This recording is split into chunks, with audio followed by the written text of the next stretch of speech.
Hello viewers, this is Deepak here.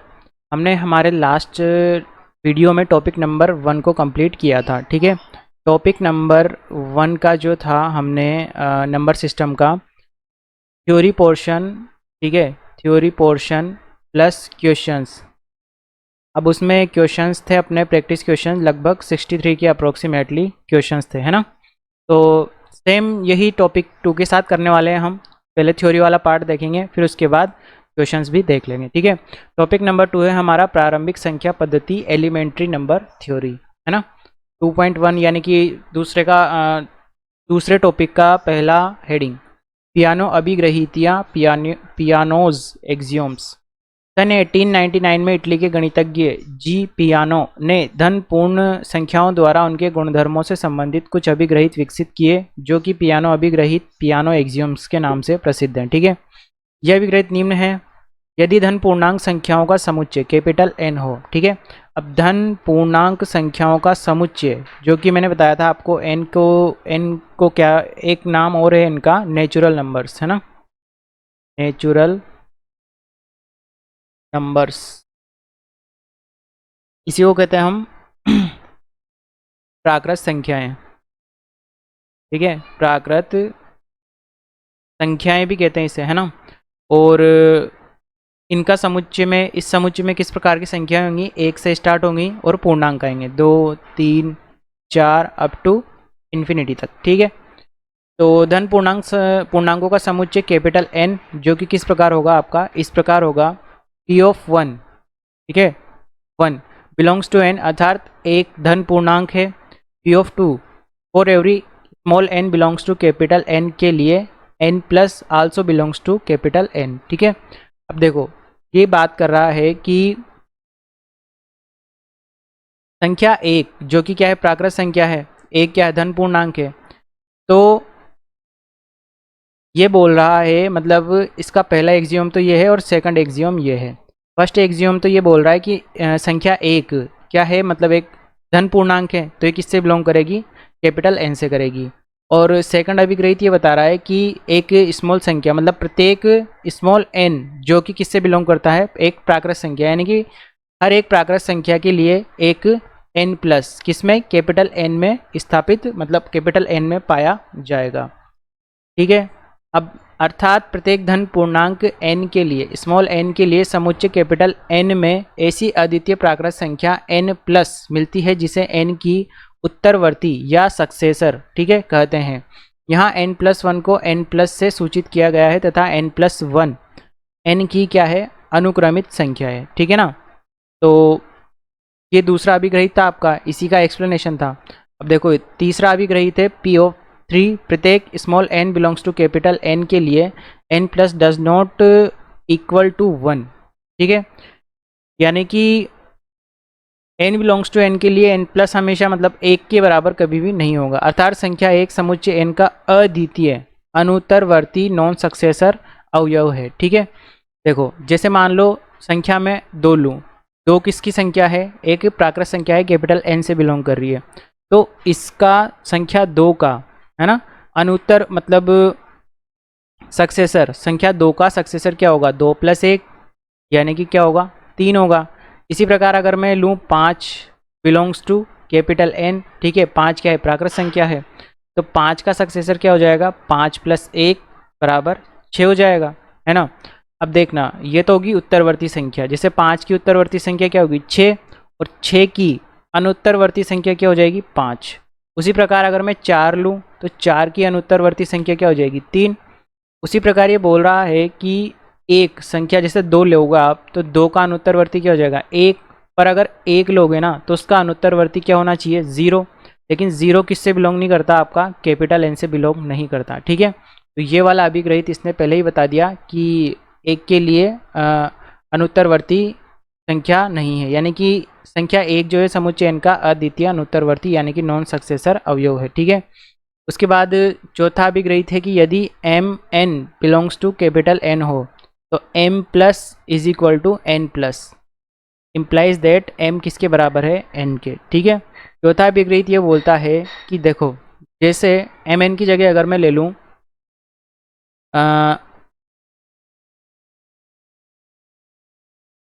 अगर m अब लेने की एग्जांपल लेने की कोई ज़रूरत नहीं है, ये ऐसे ही बनेगा जैसे 5 + 1 बराबर है 5 + 1 के, तो 5 इसके बराबर होगा 5 के, बिल्कुल होगा ही सही, ठीक है। ये m+1 का मतलब होता है आपका m+1 और n+ का मतलब होता है आपका n+1, ठीक है। नोटेशन का ही तरीका है ये एक। अर्थात यदि दो प्राकृत संख्याओं का उत्तरवर्ती समान हो तो वे तत्समक सर्वसम यानी कि आइडेंटिकल होते हैं। इस अभिग्रहित को दूसरे शब्दों में कहा जा सकता है कि दो पृथक धन पूर्ण संख्याओं की अनुक्रमित संख्याएं भी पृथक होती है, ठीक है। P5 पांचवा अभिग्रहित है आपका, यदि capital A subset of capital N हो तो, यानी कि आपका A दे रखा है समुच्चय किसका, प्राकृत संख्याओं का उपसमुच्चय दे रखा हो तो। पहला तो है 1 बिलोंग्स टू A, ठीक है, यानी कि एक आपका अवयव एक A से बिलोंग करेगा, तथा दूसरा है for every m belongs to A implies that m plus belongs to A, तो A बराबर n होगा।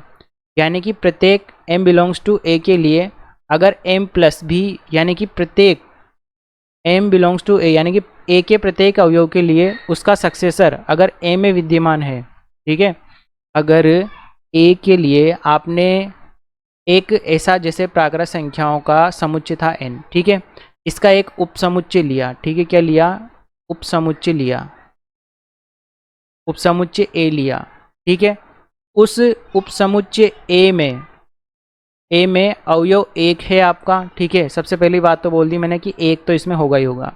फिर हमने एक कंडीशन ये लगा दी कि A का कोई अवयव लिया मैंने m, यानी कि फॉर एवरी, यानी कि प्रत्येक अवयव के लिए, किसका अवयव, m जो कि A का अवयव है, ठीक है। प्रत्येक अवयव के लिए उसका सक्सेसर यानी कि m प्लस, है ना, किसमें विद्यमान हो, A में विद्यमान हो, प्रत्येक संख्या का, ठीक है। प्रत्येक संख्या जो कि A में पाई जाती है, तो क्या होगा कि A किसके बराबर हो जाएगा, आपका कैपिटल N के बराबर, ठीक है।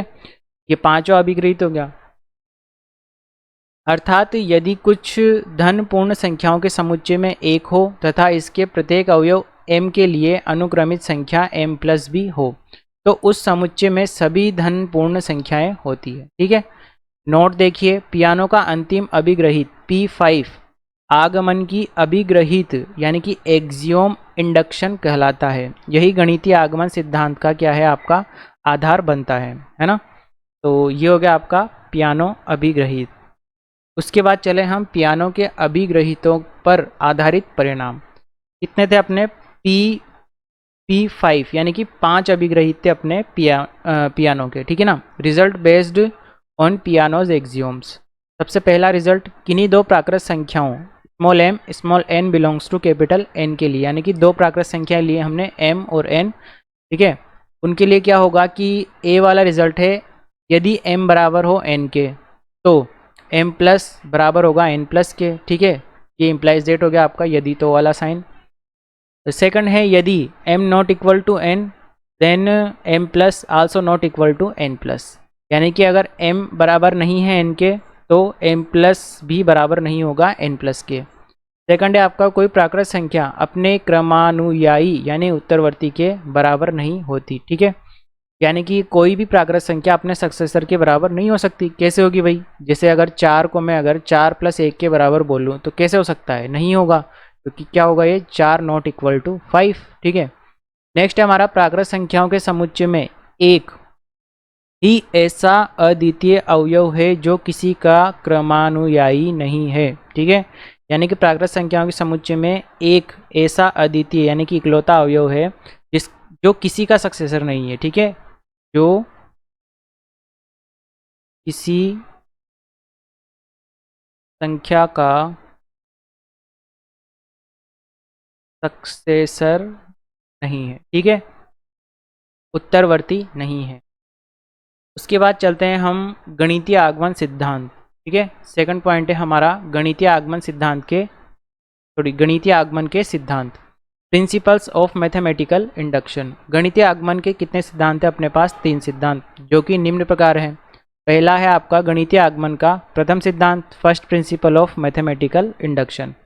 माना P ऑफ n अऋणात्मक पूर्णांक, ठीक है, non negative integer small n के लिए दिया गया गणितीय कथन है तथा स्मॉल n एक निश्चित अऋणात्मक पूर्णांक है।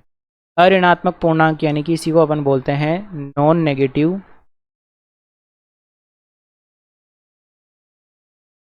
इंटीजर। ठीक, तो क्या होगा,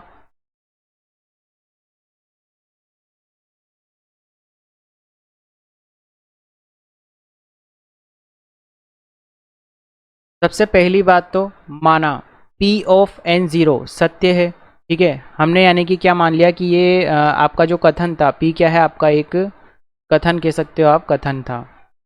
ठीक है, जो कि एन ज़ीरो के लिए सत्य है, अर्थात n बराबर एन ज़ीरो के लिए सत्य, यानी कि पी एन क्या होगा आपका, सत्य होगा। सेकंड है, यदि k एक पूर्णांक इस प्रकार है कि k का मान बड़ा है या बराबर है किससे, एन ज़ीरो के, तथा p ऑफ k भी क्या है, सत्य है, तब p of k plus one भी क्या होगा, सत्य होगा। तब p ऑफ n सभी पूर्णांक n greater than equal N zero के लिए क्या होगा, सत्य होगा।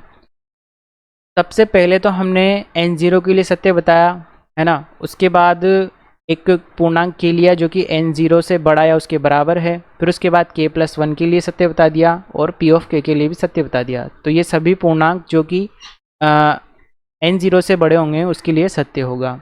गणितीय आगमन के सिद्धांत का प्रयोग करके दिए गए कथन को सिद्ध करने के लिए निम्न चरणों का प्रयोग करते हैं। सबसे पहले फर्स्ट स्टेप क्या होती है, सिद्ध करेंगे कि p ऑफ एन ज़ीरो या p ऑफ वन क्या है आपका, सत्य है। देखो एन ज़ीरो यानी कि प्रथम क्या होता है आपका, एक होता है ना। तो सबसे पहले हम किसी भी कथन को एन बराबर या एक्स बराबर वन के लिए क्या करेंगे, सत्य सिद्ध करेंगे। सेकंड स्टेप, माना कि क्या है, के क्या होगा, पूर्णांक होगा जो कि एन ज़ीरो के बराबर या उससे बड़ा होगा, के लिए पी ऑफ के सत्य है। तब उसके बाद क्या करेंगे, हम एन ज़ीरो से जस्ट बड़ा या फिर बड़ा या उसी के बराबर एक पूर्णांक मानेंगे के, और उसके लिए क्या मानेंगे, हम उसे सत्य मानेंगे कथन को। स्टेप 3, उपरोक्त की सहायता से सिद्ध कीजिए कि P of k plus one सत्य है। इन दोनों कथनों की सहायता से अगर मैं ये सिद्ध कर दूं कि P of k plus one क्या है अपना, सत्य है, तो ये सभी पूर्णांकों के लिए क्या हो जाएगा, अपना कथन सत्य हो जाएगा। गणितीय आगमन का द्वितीय सिद्धांत। ठीक है, second principle of mathematical induction.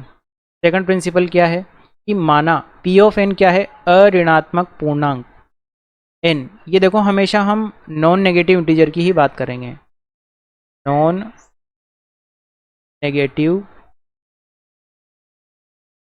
Integer. ठीक है, नॉन नेगेटिव इंटीजर पूर्णांक स्मॉल n के लिए, non negative integer small n के लिए दिया गया गणितीय कथन है। ठीक है, P ऑफ n क्या है आपका कथन है, तथा n ज़ीरो क्या है, एक निश्चित अऋणात्मक पूर्णांक है। माना P ऑफ n ज़ीरो क्या है आपका, सत्य है। ठीक है, यानी कि ये फर्स्ट स्टेप हो गया हमारा। यदि किसी पूर्णांक k greater than equal N zero के लिए P of N zero plus one, P of N zero plus two, P of k सत्य है, तो P of k plus one सत्य है, तब P ऑफ n सभी n greater than equal N zero के लिए क्या होगा आपका, सत्य होगा। वही है कि तीनों स्टेप्स फॉलो कर लिया आपने, तो ये सभी n greater than equal N zero के लिए क्या हो जाएगा आपका, सत्य हो जाएगा। यही आपका क्या है, गणितीय आगमन का द्वितीय सिद्धांत है। और गणितीय आगमन का तृतीय सिद्धांत यानी कि third principle of mathematical induction क्या होगा, देखो माना P of n, n belongs to capital N पर निर्भर प्रपोजिशन या प्रोपोर्शनल फंक्शन है। यदि, अब देखो प्रोपोर्शनल फंक्शन यानी कि P ऑफ n की डेफिनेशन बता रहा है ये। ठीक है, कब होगा, यदि फर्स्ट एक्सियोम यानी कि फर्स्ट शर्त क्या है उसकी, P ऑफ n सभी n less than equal d, जहाँ d belongs to capital N के लिए क्या हो, सत्य हो। ठीक है, सेकंड क्या है कि सभी m बिलोंग्स टू n के लिए और every k belongs to n इस प्रकार हो कि k का मान m से तो क्या हो, बड़ा या बराबर, और m प्लस d से क्या हो, छोटा हो। ठीक है, P of k, P of m plus d यानी कि m बिलोंग्स टू n के लिए P of m plus D, तब P ऑफ n सभी n बिलोंग्स टू n के लिए क्या होगा, सत्य होगा। ये भी वो जो पहले वाला रिजल्ट था उसी रिजल्ट को d के लिए जनरलाइज किया गया है। ठीक है, अब चलते हैं नेक्स्ट हमारा आधार निरूपण प्रमेय।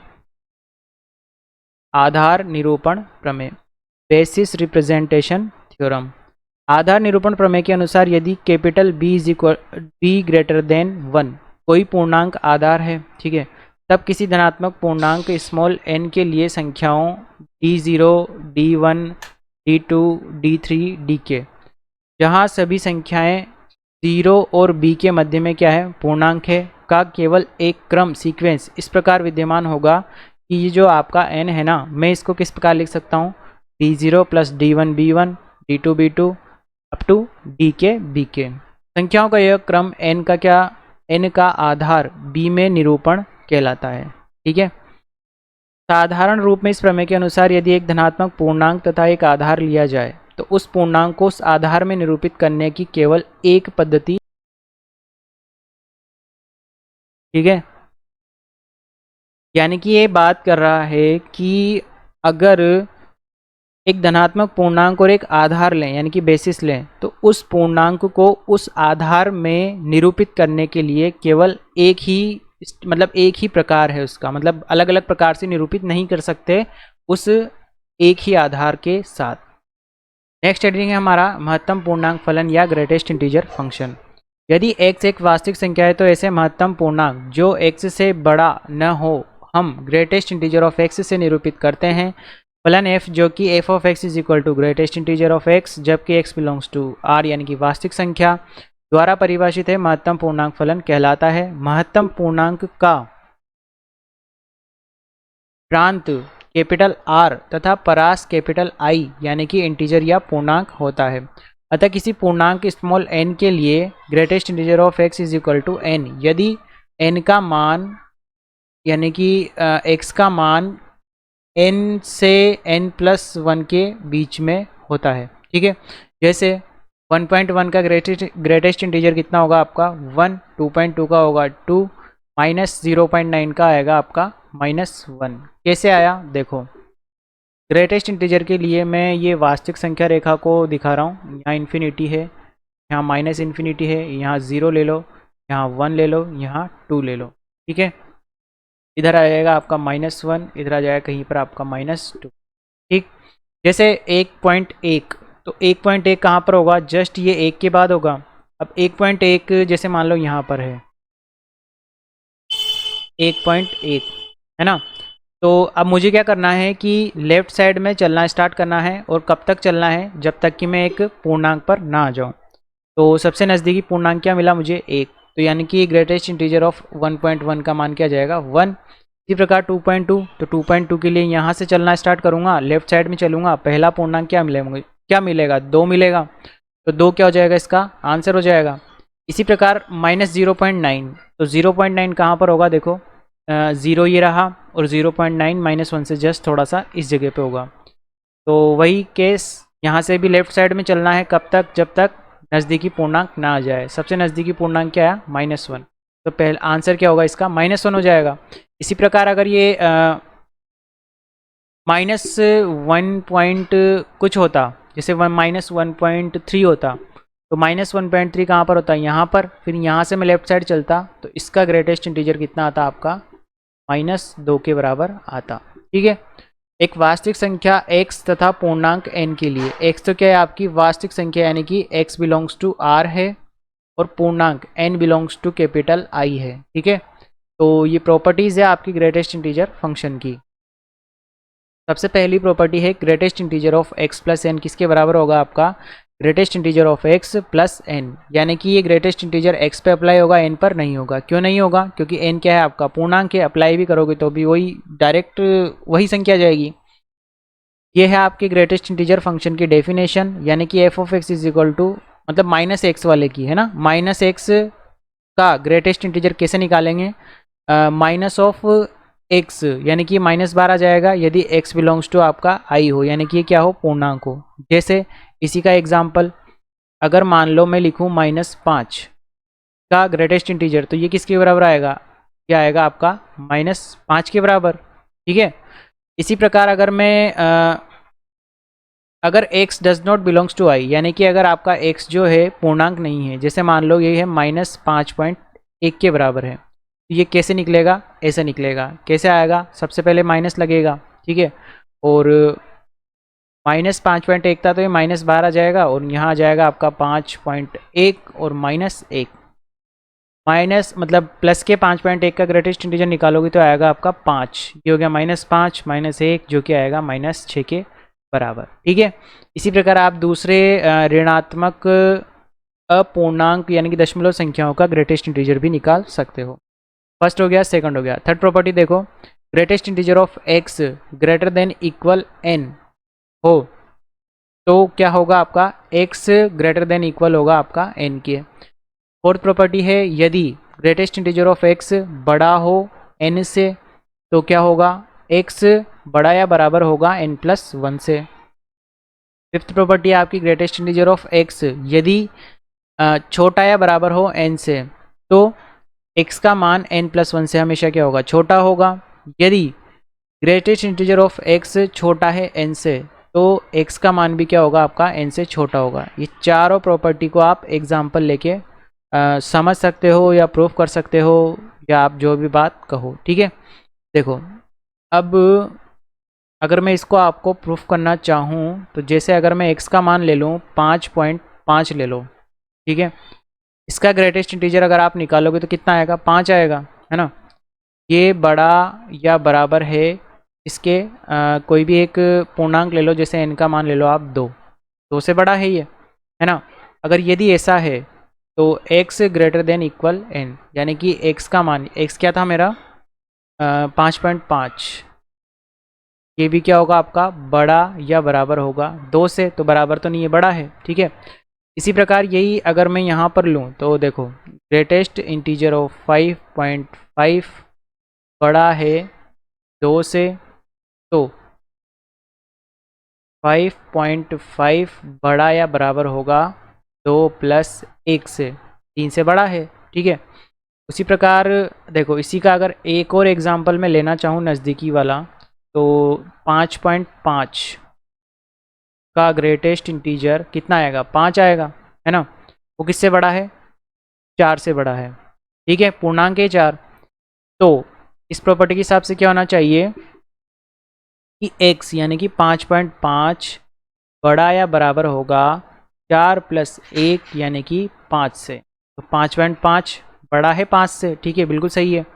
उसी प्रकार अगर यहाँ पर देखो यही वाला एग्जांपल ले रहा हूँ मैं, यही वाली संख्या ले रहा हूँ, x का मान तो लूँगा 5.5, तो ग्रेटेस्ट इंटीजर ऑफ 5.5 छोटा या बराबर, अब देखो इस बार छोटा लेना है ना, छोटा या बराबर लेना है, तो यानी कि n का मान मुझे बड़ा लेना होगा, यानी कि मैं n का मान ले लेता हूँ 6। ठीक है, n क्या है मेरा, पूर्णांक संख्या, यानी कि ये 6 तो क्या है पूर्णांक, और 5.5 क्या हो गया मेरा x की वैल्यू, और n की वैल्यू क्या होगी 6। अगर ऐसा है तो x यानी कि 5.5 छोटा होगा आपका किससे, n+1 यानी कि 6 + 1 से, तो 7 से छोटा है ये। उसके बाद आ जाओ ग्रेटेस्ट इंटीजर ऑफ 5.5 अगर छोटा है n से, तो जैसे कि मैं यहाँ ले लूँ 6, जैसे छोटा है तो x का मान यानी कि 5.5 का मान भी क्या होगा, छोटा होगा 6 से। ठीक है, तो चारों प्रॉपर्टी हो गई। हम अगली हमारी सातवीं property, greatest integer of x + y बराबर होगा greatest integer of x plus greatest integer of y + x minus greatest integer of x। ठीक है, सभी x y belongs to r के लिए। अब इसको भी देखो मैं आपको अगर प्रूफ करके दिखाऊं तो x और y की वैल्यू ले लेते हैं, x की वैल्यू ले लेते हैं 1.1 और y की वैल्यू ले लेते हैं 2.1। ठीक है, 2.1 और 1.1। तो देखो सबसे पहले लेफ्ट हैंड साइड लिखता हूँ मैं x + y यानी कि 1.1 + 2.1। ठीक है, लेफ्ट हैंड साइड कितनी आ जाएगी मेरे पास, ये आएगी 1 और 1 2 + 3.2, और 3.2 का अगर आप ग्रेटेस्ट इंटीजर निकालोगे तो ये आएगा 3। ठीक है, अब देखना राइट साइड में लिख, ये तो लेफ्ट साइड हो गया, अब राइट साइड ये वाली ले रहा हूँ मैं, है ना। तो ये आएगा ग्रेटेस्ट इंटीजर ऑफ 1.1, ठीक है, प्लस एक बड़ा वाला ग्रेटेस्ट इंटीजर, उसके बाद y यानी कि 2.1 प्लस x यानी कि 1.1 minus greatest integer of x, है ना। तो ग्रेटेस्ट इंटीजर ऑफ 1.1, तो सोल्व करते हैं। 1.1 का ग्रेटेस्ट इंटीजर 1 आएगा, ठीक है, और ये बड़ा वाला ग्रेटेस्ट इंटीजर, और 1.1 का कितना आएगा 1, 1.1 में से 1 गया तो कितना बचा 1.1 में से अगर 1 गया गया तो बचेगा आपका 0.1। ठीक है, अब देखना 1 प्लस 2.1 और 0.1 कितना हो जाएगा, या आपका 2.2 हो जाएगा। ठीक है, और 2.2 का ग्रेटेस्ट इंटीजर कितना होगा, 2, तो 1 प्लस 2 कितना आ जाएगा आपका 3। ठीक है, तो लेफ्ट हैंड साइड बराबर राइट हैंड साइड, यानी कि अगर कहीं पर आपका ये वाला लिखा हुआ है ना, इसी को मैं इस प्रकार भी रिप्रेजेंट कर सकता हूँ। ठीक है, नेक्स्ट प्रॉपर्टी है आपकी greatest integer of x plus Y greater than equal greatest integer of x plus greatest integer of Y. ये आपकी इनइक्वलिटी है असमीका। असमीका है ग्रेटेस्ट इंटीजर में, है ना, इन इक्वेलिटी है ये। ठीक है ना, ये इनइक्वेलिटी है, इसको आप ध्यान रखना। ठीक है, इंपॉर्टेंट है ये। नेक्स्ट है आपका सीरीज दे रखी है greatest integer of x plus greatest integer of x plus 1/n plus वापस greatest integer of x plus 2/n, फिर ये अप टू आगे जा रहा है पद। ठीक है, लास्ट पद है आपका x plus N minus 1/n, ये किसके बराबर बराबर होता है आपका ग्रेटेस्ट इंटीजर ऑफ nx। ये भी इंपॉर्टेंट है, सीरीज़ है, ऐसे कि ऐसे आपको दे के पूछ लेगा कि इस सीरीज़ का योगफल कितना होगा, बीच में प्लस लगा यानी कि योगफल ही पूछेगा, तो आपको कुछ भी नहीं लगाना, ये सीरीज़ डायरेक्ट ध्यान रखनी है। ठीक है ना, तो इसका मान किसके बराबर होता है, nx के बराबर होगा। अब चलते हैं, हमारा अगला हेडिंग है विभाजितता की जांच, टेस्ट ऑफ डिविजिबिलिटी, यानी कि आपको विभाजितता के नियम भी बोल सकते हो इसे, विभाजितता या विभाजिता के नियम। ठीक है, रूल्स ऑफ डिविजिबिलिटी। ठीक है ना, तो सबसे पहले दो से विभाज्यता सबको पता ही होगा आपको, दो से कब विभाजित होगी, जब इकाई का अंक या तो क्या हो, सम संख्या हो या क्या हो, 0 हो। जैसे 2, 0, 8 सभी किससे विभाजित है, 2 से। 3 से कब विभाजित होंगी, जब अंकों का योग किससे विभाजित हो, आपका 3 से विभाजित हो। जैसे 465 के अंकों का योग कितना है, 15। 1338 के अंकों का योग 15, तो ये दोनों संख्याएं क्या होगी, 3 से विभाजित हो जाएगी। अगला चलते हैं हम 4 से विभाज्यता।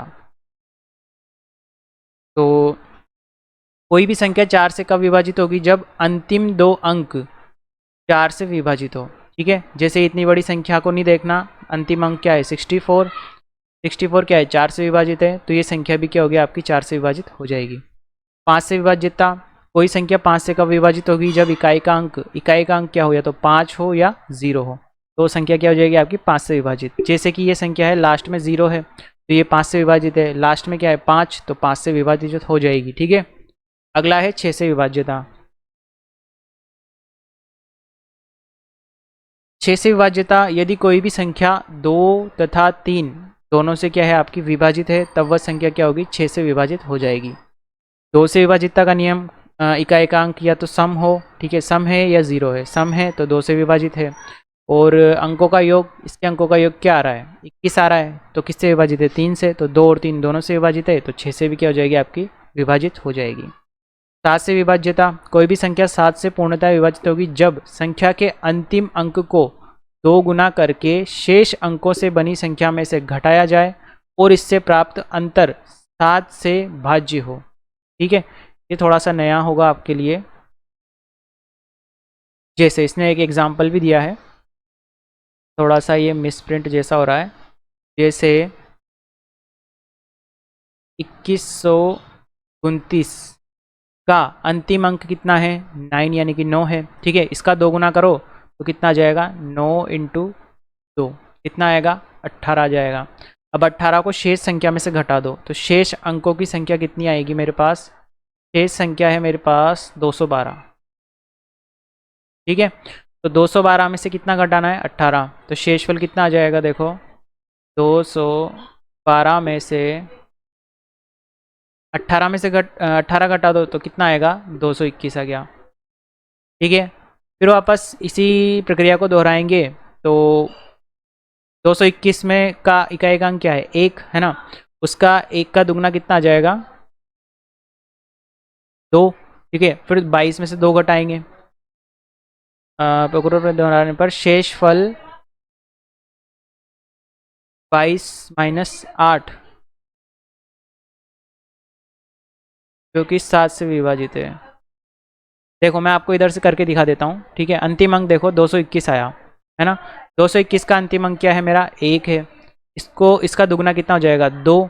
तो 22 में से 2 घटाएंगे, अब 22 में से 2 घटाएंगे तो कितना बचेगा, 20 बचेगा, ठीक है। थोड़ा एक गड़बड़ हो गई, ये संख्या आपकी 21 29 नहीं थी, 24 29 थी, ठीक है। 24 29 थी। तो 2429 का अंतिम अंक क्या था, 9, और इसका दुगना कितना हो गया, 18, ठीक है। तो शेष अंकों की संख्या क्या है आपकी, ये 242 है। और 242 में से हमने 18 घटाए तो कितना आएगा, देखो क्या आएगा आपका, देखो इधर घटा लेते हैं। 242 में से 18 अगर मैं माइनस करूँगा तो 4 2 224 बचेगा, ठीक है ना।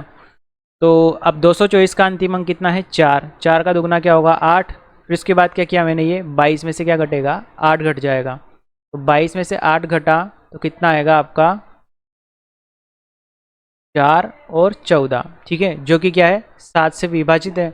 अतः संख्या आपकी 24 29 भी क्या होगी, 7 से विभाजित हो जाएगी। थोड़ा मिसप्रिंट की प्रॉब्लम थी। तो सभी संख्याओं को आपको इसी प्रकार से चेक करना है 7 की डिविजिबिलिटी के लिए। 8 से विभाज्यता, कोई भी संख्या 8 से पूर्णतः विभाजित होगी जब उसके अंतिम 3 अंकों से बनी संख्या क्या हो, 8 से विभाजित हो। जैसे यहाँ पर क्या है, ये 2 5 7 1 9 2, तो 192 8 से विभाजित है, क्योंकि इसके अंतिम 3 अंकों से बनी संख्या 192 है, ठीक है, जो कि किससे विभाजित है, 8 से विभाजित है। तो ये संख्या पूरी क्या होगी आपकी, 8 से विभाजित होगी। 9 से विभाज्यता, कोई भी संख्या 9 से पूर्णतः विभाजित होगी जब उसके अंकों का योग 9 से विभाजित हो। तो देखो 290 34 9 से विभाजित है, क्योंकि इसके अंकों का योग, ठीक है, अंकों का योग। तो सभी अंकों का योग कर लो, कितना है, 18, जो कि क्या है, 9 से विभाजित। तो ये संख्या भी क्या होगी, 9 से विभाजित हो जाएगी। नेक्स्ट है आपका 10 से विभाज्यता, ठीक है। 10 से विभाज्यता, कोई भी संख्या 10 से पूर्णतः विभाजित होगी जब उसका इकाई का अंक क्या हो, आपका 0 हो। जैसे लास्ट में 0 है तो इसमें इकाई का अंक क्या है, 0, तो ये 10 से विभाजित हो जाएगी। 11 से विभाज्यता, कोई भी अंक 11 से पूर्णतः विभाजित होगी जब उसके सम स्थानों पर अंकों के योग तथा विषम स्थानों पर अंकों के योग का अंतर 0 हो या 11 से क्या हो, पूर्णतः विभाजित हो। जैसे ये संख्या है ना, तो सम स्थान के अंकों का योग क्या आ जाएगा, सम स्थान यानी कि 2 4 6, तो 1 7 6, तो 1 7 और 6 तीनों को जोड़ा कितना आया, 14 आया। विषम स्थानों के अंकों का योगफल कितना आया, देखो विषम स्थानों के अंकों का योगफल, अब विषम स्थान ये और ये, तो कितना आ जाएगा, 2 + 3 + 2 + 7, टोटल कितना है, 14। दोनों का अंतर कितना है, 14 - 14 0, तो ये किससे हो जाएगी, 11 से विभाजित हो जाएगी। ये जो अंतर करते हैं ना, ये तो या तो 0 आए या ऐसी संख्या है जो 11 से विभाजित हो, तो वो संख्या पूरी क्या होगी आपकी, 11 से विभाजित हो जाएगी। एग्जाम्पल दे दिया इसने, ठीक है, 11 से 25 वाला, ठीक है। कौन सी संख्या 25 से विभाज्य होगी, ठीक है ना। तो सबसे पहले आप देखो, इसने 25 दे दिया ना, अब 25 से किस किस से मिलके बनाए, 5 × 5 से। अगर कोई भी संख्या 25 से कब विभाजित होगी, देखो हम जानते हैं कोई भी संख्या 25 से पूर्णतः विभाजित होगी जब उसके अंतिम 2 अंकों से बनी संख्या क्या हो, आपकी 25 से विभाजित हो। तो दी गई संख्याओं में संख्या 30 33 75, अब ये लास्ट अंक क्या है, 75, 25 से विभाजित होगी, ठीक है ना। तो देखो ये 10 25 से विभाजित नहीं है, 55 नहीं है, 40 नहीं है, 75 जो है आपका 25 से विभाजित है। तो ये संख्या क्या हो जाएगी आपकी, पूरी 25 से विभाजित हो जाएगी। नेक्स्ट है आपका एग्जाम्पल नंबर 2, यदि संख्या 2 4 3 5 9 से क्या है, पूर्णतः विभाजित है, तब स्टार के स्थान पर कौन सा अंक आएगा, है ना। देखो इसका सॉल्यूशन देखना। माना 2 4 3 5 में स्टार के स्थान पर क्या माना मैंने, x आएगा। तब हम जानते हैं कि कोई भी संख्या 9 से पूर्णतः तभी विभाजित होगी जब उसके अंकों का योग क्या हो, 9 से विभाजित हो। 2 4 3 5 के अंकों का योग कितना आएगा, 2 + x + 4 + 3 + 5, है ना। तो अंकों का योग 9 से विभाजित, तो कितना है, 14 + x, है ना। अब 9 से विभाजित होने के लिए x का मान क्या होना चाहिए, 4, तो 14 और 4 कितना होगा, 18, और 9 दूनी 18। ठीक है, और ऑप्शन में मेरे पास 4 है, ठीक है ना। और बाकी से ये जो अगर आप रखोगे, जैसे 14 + 1 15, 9 सॉरी 14 + 1 15, 9 का भाग नहीं जा रहा, 0 14 में 9 का भाग नहीं जा रहा, और 14 + 7 21, 21 में 9 का भाग नहीं जा रहा। जैसे यहाँ 4 करूँगा, 18 9 का भाग जा रहा है, तो 9 से विभाजित होने के लिए x का मान क्या होना चाहिए, 4 होना चाहिए। तो ये आपका एग्जाम्पल नंबर 2 हो गया। आगे चलते हैं, ये हो गया आपके 9 तक के, है ना, और ये एग्जाम्पल भी हो गए। नेक्स्ट है आपका हेडिंग, दो धनात्मक पूर्णांकों के मस ज्ञात करने की यूक्लिड विभाजन फलन विधि। ठीक है, Euclid's division algorithm to compute HCF of 2 positive integers. ठीक है ना, HCF ज्ञात करना है मुझे। देखो, यूक्लिड की विभाजन प्रमेयिका एक ऐसी तकनीक विधि है जिसके द्वारा दो धनात्मक पूर्णांकों a और b का मस ज्ञात करते हैं, यानी कि महत्तम समापवर्तीय ज्ञात करते हैं, जिसके चरण निम्न प्रकार है। फर्स्ट स्टेप क्या है, a और b के लिए यूक्लिड विभाजन प्रमेयिका का उपयोग करके पूर्ण संख्याएं q और r इस प्रकार ज्ञात करते हैं कि a बराबर bq + r, जहां r की वैल्यू क्या है, 0 से b के बीच में, जहां r का मान 0 के बराबर हो सकता है पर b के बराबर नहीं होगा। स्टेप सेकंड, ये ध्यान रखना, ये आपके एक क्वेश्चन में पिछले वाले अपने जब क्वेश्चंस कर रहे थे वहाँ पे कंडीशन पूछ ली थी। यदि r बराबर 0 तब a और b का मस b होगा। ठीक है, यदि r नॉट इक्वल 0 तब b और r के लिए यूक्लिड विभाजन प्रमेयिका का वापस क्या करते हैं, प्रयोग करते हैं। ठीक है, स्टेप थर्ड, प्रक्रिया जब तक चलती रहती है जब तक कि शेषफल क्या ना हो जाए, 0 ना हो जाए, अर्थात चरण सेकंड यानी स्टेप सेकंड की पुनरावृत्ति शेषफल 0 r बराबर 0 होने तक बार बार होती है। इस स्थिति में भाजक क्या हो जाएगा, आपका अभिष्ट मस हो जाएगा।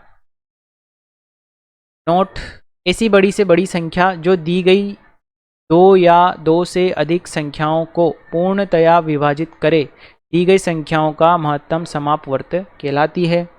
यूक्लिड विभाजन एल्गोरिदम केवल धनात्मक पूर्णांकों के लिए है, यह 0 को छोड़कर सभी पूर्ण संख्याओं पर लागू किया जा सकता है, अर्थात b नॉट इक्वल 0 है। ठीक है, ये इसकी डेफिनेशन है आपकी महत्तम समापवर्तक की। क्या डेफिनेशन है कि वह बड़ी से बड़ी संख्या जो जितनी भी संख्या मुझे दी गई है उन संख्याओं को क्या कर दे, पूर्णतया विभाजित कर दे। ठीक है ना, देखो एग्जाम्पल नंबर 3, 960 और 432 का मस ज्ञात कीजिए। तो मस मैंने इस प्रकार भी निकाला हुआ है, एक तरीका और था। 960 और 432 के क्या कर लिया, भाज्य गुणनखंड। ठीक है, उसके बाद जो कॉमन फैक्टर्स है, जैसे 2 यहाँ भी है, 2 यहाँ भी है, ये 2 यहाँ भी है, ये यहाँ भी है, यानी कि इसमें 2 की पावर 3 और 2 की पावर 3 कॉमन था। ठीक है ना, 2 की पावर 4 3 नहीं था, 2 की पावर 4 कॉमन था। उसके अलावा 3 भी यहाँ भी था और 3 यहाँ भी था। ये मैंने इसको भी मल्टीप्लाई कर लिया और इसको गुणा करेंगे तो कितना आएगा, 48, जो कि इसका क्या होगा, मस है। लेकिन अभी हमने जो ये विधि पढ़ी उसके हिसाब से अगर आप निकालोगे तो कैसे निकलेगा, 960 और 432 पर यूक्लिड विभाजन प्रमेयिका लगाएंगे। तो 960 को मैं किस प्रकार लिख सकता हूँ, 432 × 2 + 96, यहाँ शेषफल कितना है, 96, जो कि 0 नहीं है। फिर 432 को मैं वापस कैसे लिखूंगा, 96 × 4 + 48, शेषफल 48 जो कि 0 नहीं है। वापस 96 को किस प्रकार लिख सकता हूँ, 48 × 2 + 0, अब शेषफल क्या आ गया, 0। तो अंतिम भाजक क्या आया मेरे पास, 48। तो 960 और 432 का अभिष्ट मस कितना आया, 48 आ गया। तो अगर आपको ये तरीका समझ में आता है तो ये देख लो, बाकी ये तो है ही सही। नेक्स्ट है आपका एग्जाम्पल, इसी परेड में 308 सदस्यों वाली एक सेना की टुकड़ी को 16 सदस्यों वाले एक आर्मी बैंड के पीछे क्या करना है, मार्च करना है। दोनों समूहों की समान संख्या वाले स्तंभों में मार्च करना है, उन स्तंभों की अधिकतम संख्या। ठीक है, अब देखो ये अधिकतम संख्या वाली बात आ गई ना, यानी कि किसकी बात कर रहा है, मस की बात कर रहा है, जिसमें वो मार्च कर सकते हैं। तो स्तंभों की अधिकतम संख्या ज्ञात करने के लिए हमें 308 और 16 का मस निकालना है। ये बस ये आपको ये शब्द पे ध्यान देना है। ठीक है ना, जहाँ पे ये शब्द आ गया यानी कि आपको क्या निकलवा रहा है, वो संख्याओं का मस निकलवा रहा है। तो भाज्य क्या है, 308 और भाजक कितना है, 16। तो यूक्लिड विभाजन एल्गोरिदम से भाज्य बराबर भाजक × भागफल प्लस शेषफल। 308 को लिखा मैंने 16 × 19 + 4, ये शेषफल 0 नहीं है। तो 16 और 4 पर यूक्लिड विभाजन एल्गोरिदम का प्रयोग करने पर तो 16 बराबर आ गया 4 × 4 + 0, शेषफल 0 बन गया। तो मस कितना आ गया इसका, 4। ठीक है, तो अधिकतम स्तंभों की संख्या कितनी है मेरे पास 4, ये तो इससे आई। अगर मैं उससे निकालूं, देखो जैसे 308 का एलसीएम लो, सॉरी हाँ ये अभाज्य गुणनखंड करो तो कितना आएगा, देखो 1 5 4 7 और 7, वापस 7 से जाएगा, ठीक है, 1 1 और फिर आएगा आपका 11। के बाद अगर आप 308 और 16, 16 था, 16 का क्या आएगा 8 4 2 और वापस से देखो क्या क्या आ रहा है कॉमन, एक तो ये 2 आ रहा है, वापस से 2 आ रहा है, तो 2 2 इंटू 2 कॉमन आ गया। उसके बाद 7 और 11 में कुछ कॉमन है ही नहीं, तो 2 इंटू 2 4, यही था आपका कॉमन, ठीक है। ये क्या हो गया आपका मस हो गया, ऐसे भी निकाल सकते हो। उसके बाद चले हम अंकगणित की मूलभूत या आधारभूत प्रमेय। अंकगणित की मूलभूत या आधारभूत प्रमेय, द फंडामेंटल या बेसिक थ्योरम ऑफ अर्थमेटिक।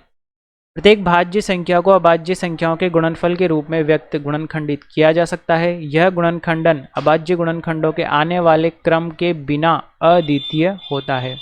अंकगणित की मूलभूत प्रमेय को अद्वितीय गुणनखंड प्रमेय, यूनिक फैक्टराइजेशन थ्योरम भी कहते हैं।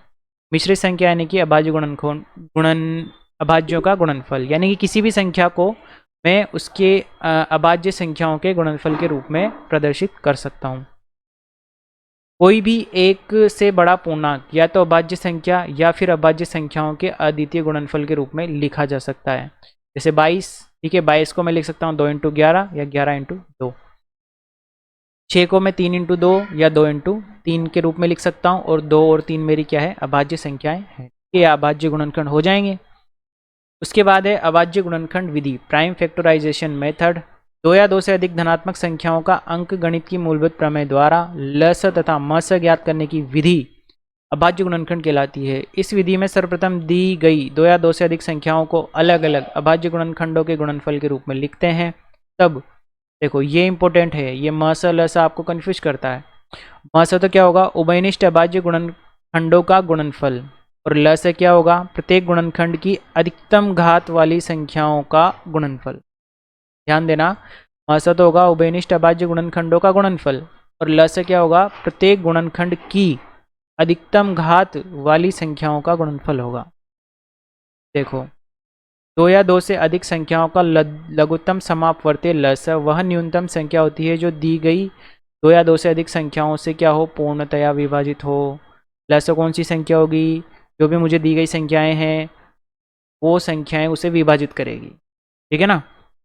यहाँ पे लिखा भी है ये, देखो एग्जाम्पल नंबर 5 था, लसा में दी गई संख्याओं का पूरी भाग जाता है, ठीक है ना, जो भी संख्याएं दे रखी है उनका पूरी बार भाग जाएगा, अर्थात लसा से प्राप्त संख्या दी गई संख्याओं से पूर्णतया विभाजित होगी। देखो 8 12 और 15 का लसा ज्ञात करना है। 8 के गुणनखंड 2 2 2 2 की पावर 3, 12 के गुणनखंड 2 2 2 2 2 और 3 2 की पावर 2 इंटू 3, 15 के गुणनखंड 3 इंटू 5 यानी 3 की पावर 1 5 की पावर 1।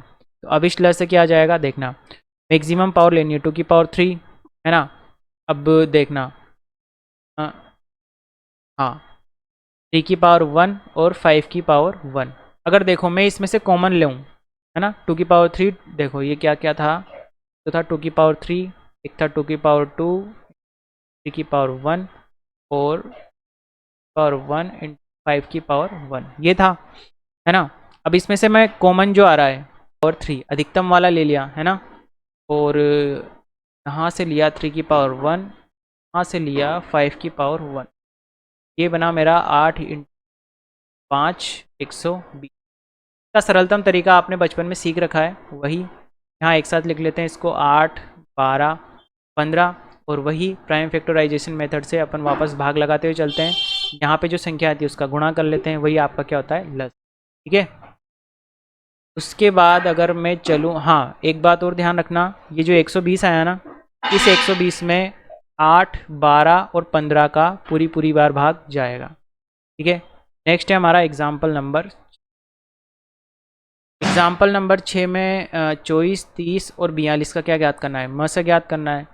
मस द्वारा दी गई संख्याओं को पूरी बार विभाजित किया जाता है, यानी कि जो मस होगा, यानी कि दी गई संख्याएं मस से पूर्णतः क्या हो जाएगी, विभाजित हो जाएगी। तो इसके गुणनखंड करें, क्या आया 2 की पावर 3 और 3 की पावर 1, 30 के करें कितना आया 2 3 5, 42 के करें तो क्या आया 2 3 7। कॉमन देखना है, ठीक है। 2 की पावर 1 कॉमन था, 2 की पावर 1 आ गया, 3 की पावर 1 कॉमन था, 3 की पावर 1 आ गया, 7 यहाँ है लेकिन बाकी ऊपर में नहीं है, 5 यहाँ है लेकिन बाकी दोनों में नहीं। कितना आया मेरा 6 आया, ठीक है। तो 6 तो इसको भी विभाजित करेगा, 30 को भी करेगा और 42 को भी करेगा, ठीक है ना। तो ये लस और मस हो गया आपका। उसके बाद चले हम समरूपता, कॉन्ग्रुएंसेस। नेक्स्ट हेडिंग है अपना समरूपता या कॉन्ग्रुएंसेस। दो पूर्णांक ए तथा बी मॉड्यूल एम के सापेक्ष समरूप कहलाते हैं यदि कोई पूर्णांक आर इस प्रकार विद्यमान हो कि a minus b is equal to r m, अर्थात m divide by a minus b, जहां आर धनात्मक ऋणात्मक अथवा शून्य हो सकता है तथा इसे निम्न प्रकार लिखा जा सकता है। यानी कि ए, अब इसको क्या पढ़ोगे आप, इक्विवेलेंट सर्वांग सम, ठीक है। ए कॉन्ग्रुएंस बी मॉड एम, अगर ऐसा है तो ए माइनस जो मॉड एम को लिखने के दो तरीके हैं, ठीक है। समान मॉड्यूल के सापेक्ष समरूपता के गुणधर्म का मतलब ये होता है कि ए माइनस बी एम को विभाजित करेगा, ठीक है। इसका मतलब ये होता है ए माइनस बी एम को विभाजित करेगा। समान मॉड्यूल के सापेक्ष समरूपता के गुण, properties of congruences with same moduli. First property है यदि a congruence b mod M तथा c congruence d mod m हो, a plus c congruence b plus d mod M के बराबर और a minus c congruence b minus d mod M के बराबर होता है। सेकंड यदि a congruence b mod M तथा मैं इसको इक्वल बोल रहा हूँ, ठीक है, a equal B mod M तथा सी इक्वल डी मॉड एम, तब ए सी इक्वल होगा बी डी के और मॉड एम। वैसे इसको इक्विवेलेंट बोलते हैं, ठीक है ना, ट्रिपल वाले साइन को इक्विवेलेंट बोलते हैं। थर्ड वाला है यदि A equivalent B mod M, तब ए की power N is equal to B की पावर एन मॉड एम, जहाँ एन किसके बराबर होगा आपका प्राकृत संख्या के। फोर्थ प्रॉपर्टी होगी इसकी A equivalent B mod M, तब एफ ऑफ ए इक्विवेलेंट होगा F of B mod M के, ठीक है। ये आपकी फंक्शन की प्रॉपर्टी है जहाँ एफ एक्स क्या है आपका एक्स का बहुपद है। पांचवी प्रॉपर्टी आपकी यदि A equivalent B mod M तथा B equivalent C mod M, तब A equivalent C mod M के बराबर होगा। ये ए बी सी में रिलेशन हो गया। के बाद है, लास्ट तो नहीं है, ये आगे भी जाएगा, संख्या के भाजकों का योग, sum of divisors of number of a number, ठीक है, संख्या के भाजकों का योग। यदि n कोई संख्या है उसको मैंने लिख रखा है p1 की पावर अल्फ़ा 1, p2 अल्फ़ा 2 और pr की पावर अल्फ़ा r, जहाँ p क्या है धनात्मक अभाज्य संख्याएं हैं और अल्फ़ा 1 अल्फ़ा 2 अल्फ़ा r क्या है धनात्मक पूर्णांक है। तब स्मॉल n के भिन्न भिन्न धनात्मक पूर्णांक भाजकों की संख्या, ये मैंने आपको पिछले टॉपिक में भी बताया था, ठीक है। कैसे लिखते हैं, उस संख्या को अभाज्य गुणनखंडों के रूप में लिखा, उसकी घातें हैं अल्फ़ा 1 अल्फ़ा 2 अल्फ़ा r, तो कैसे लिखेंगे किसको, पूर्णांक भाजकों की संख्या, यानी कितने भाजक होंगे, तो वो आएगा 1 plus alpha 1 into 1 plus alpha 2 और 1 प्लस अल्फ़ा r, ठीक है। ये इंपॉर्टेंट है आपका, इससे ये क्वेश्चन पूछ लेता है, काफ़ी सारे एग्जाम से पूछा गया क्वेश्चन। नेक्स्ट ये भी इंपॉर्टेंट है, साथ ही n के भिन्न धनात्मक पूर्णांक भाजकों का योगफल, ये तो निकलेंगे इससे तो भाजकों की संख्या और इससे निकलेगा भाजकों का योगफल। कैसे निकलेगा, 1 plus p one square plus p one की power alpha 1, 1 plus p two की पावर 2 प्लस पी टू की पावर अल्फ़ा 2, इसी प्रकार ये कहाँ तक जाएगा, पी आर तक, ठीक है। तो देखो ये आपकी क्या बन गई, एक जीपी बन गई, ये जीपी है ये भी जीपी है, तो इन सभी जीपी इसका क्या हो जाएगा योग, ठीक है। तो यहाँ आएगा P1 अल्फ़ा 1 प्लस 1 माइनस 1 और P1 माइनस 1, इसी प्रकार P2 alpha 2 plus 1 minus 1 P2 minus 1। उसके बाद नेक्स्ट पॉइंट है, माना n इज इक्वल टू, इसके बाद जुड़न कर लिए P1 की पावर अल्फ़ा 1, P2 की पावर अल्फ़ा 2, PR की पावर अल्फ़ा r, एक क्या है, संयुक्त संख्या है जहाँ पी आई का मान 1 से r तक है, भिन्न अभाज्य संख्या है तथा घातांक अल्फा 1 अल्फा r क्या है, धनात्मक पूर्णांक है। तब उन तरीकों की संख्या जब n को 2 गुणनखंडों में विभक्त किया जा सके। First 1/2 alpha 1 + 1 alpha 2 + 1 alpha r + 1 होगी। इस स्थिति में n पूर्ण वर्ग नहीं होगा। यदि n एक पूर्ण वर्ग है तो क्या आएगा, 1/2 अल्फा 1 + 1 अल्फा 2 + 1 अल्फा r + 1 + 1, यहाँ +1 है वहाँ +1, ठीक है। के बाद थर्ड है हमारा, यदि p एक धनात्मक पूर्णांक तथा a व b बिलोंग्स टू z है, तब a + b की पावर p बराबर होगा a की power p plus power plus m of p, जहाँ m ऑफ p क्या है, p का पूर्णांकीय गुणज होगा। यदि p एक धनात्मक अभाज्य तथा a1 a2 ar belongs to z है, तब a1 + a2 + ar की पावर p बराबर होगा आपका a1 की पावर p प्लस a2 की पावर p प्लस an की power p plus capital M of k बराबर होगा। यहाँ आप p के अलग अलग डिफरेंट मान लेकर देख सकते हो, जैसे अभाज्य धनात्मक अभाज्य यानी 2 रख सकते हो, 3 रख सकते हो, 5 रख सकते हो। फोर्थ n फैक्टोरियल में निहित अभाज्य संख्या p की घात किसके बराबर होगी, greatest integer of n by p plus greatest integer of n by p square plus greatest integer of n by p cube up to जहाँ तक आपका n फैक्टोरियल की वैल्यू है। जैसे 5 फैक्टोरियल है तो 5 तक जाएगा, ठीक है। तो ये थोड़ी सी इंपॉर्टेंट प्रॉपर्टी है आपकी, डायरेक्ट क्वेश्चन आ जाता है ना। n फैक्टोरियल में निहित अभाज्य संख्या p की उच्च घात। देखो एग्जाम्पल नंबर 7, संख्या 8064 के भाजकों का योग। तो 8064 के अभाज्य गुणनखंड की पावर 7, 3 की पावर 1, 7 की पावर 2। भाजकों का योग क्या जाएगा, 2 की पावर 7 + 1 -1 अपॉन 2 -1, 3 की पावर 1 + 1 -1 3 -1 और 7 की पावर 2 + 1 -1 अपॉन 7 -1। ये वही आपका जीपी बनी है 3 बार और तीनों जीपी का योग किया है और उनका गुणनफल किया है ना। तो कितना जाएगा आपका ये 58140। उसके बाद नेक्स्ट है आपका हेडिंग यूलर टॉसियन फलन, यूलर टॉयटेंट या टॉसियन फंक्शन। यूलर टॉसियन फंक्शन या फलन दिए गए पूर्णांक n तक के अर्थात n से छोटे उन धनात्मक पूर्णांकों की संख्या बताता है जो n के साथ सह अभाज्य हों। इसे ग्रीक अक्षर फाई द्वारा फाई n से निरूपित करते हैं, साथ ही इसे यूलर फाई फंक्शन भी कहते हैं। व्यापक रूप से इसे निम्न प्रकार परिभाषित किया जाता है, किस प्रकार, phi of n is equal to पूर्णांकों k की संख्या जो इस प्रकार है कि k की वैल्यू 1 से n के मध्य में है। इसी को मैं ऐसे भी लिख सकता हूँ, k belongs to 1 to n, ठीक है, जो कि ये आपका संवृत अंतराल। तथा GCD के n इज इक्वल टू 1, यहाँ k को टॉसियन कहते हैं। यदि m तथा n सहभाज्य संख्याएं हैं तब फाई ऑफ mn बराबर होगा फाई ऑफ m और फाई ऑफ n। देखो n तक के यानी कि n से छोटे उन धनात्मक पूर्णांकों की संख्या बताता है जो n के साथ क्या हो, सहभाज्य हो, ठीक है। सिंपल सी बात है कि जैसे मान लो मैं बात करूं फाई ऑफ 10 की, है ना, 10 से छोटे उन धनात्मक पूर्णांकों की संख्या जो n के साथ क्या हो, सह अभाज्य हो, है ना। देखो 10 से सह अभाज्य कौन कौन है, 3 अभाज्य है इससे 10 से, है ना। और कौन कौन है, देखो 6 भी अभाज्य है, 7 भी है, 8 भी है और 9 भी है। तो इनकी संख्या क्या है, 1 2 3 4 और 5। फाई ऑफ 10 का मान कितना आएगा, 5, है ना। यूलर फाई फंक्शन भी, ठीक है, संख्या पूर्णांकों की संख्या, है ना, तो कितनी आई, 5। नोट देखना,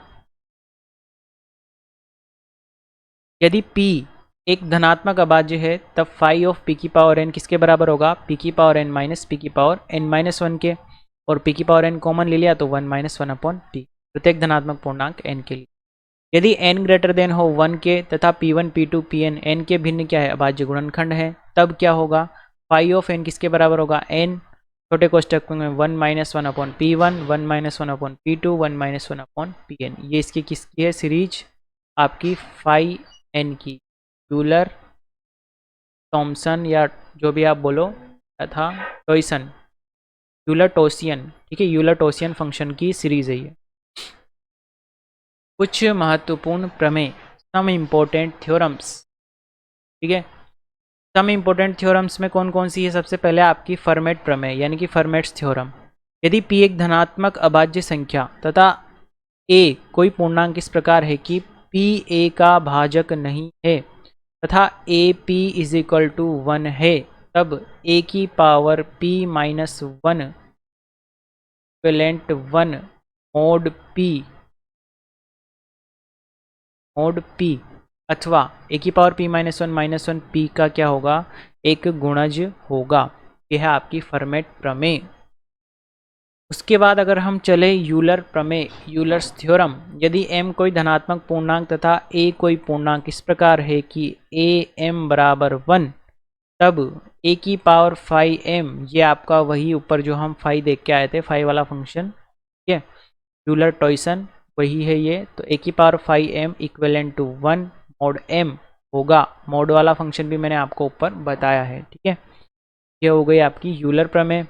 फिर उसके बाद है आपकी विल्सन प्रमेय या विल्सन्स थ्योरम, अर्थात यदि p एक धनात्मक अभाज्य संख्या है तब p माइनस वन का फैक्टोरियल इक्विवेलेंट होगा माइनस वन मोड p के, अर्थात p माइनस वन का फैक्टोरियल प्लस 1, p का क्या होगा, एक गुणज होगा।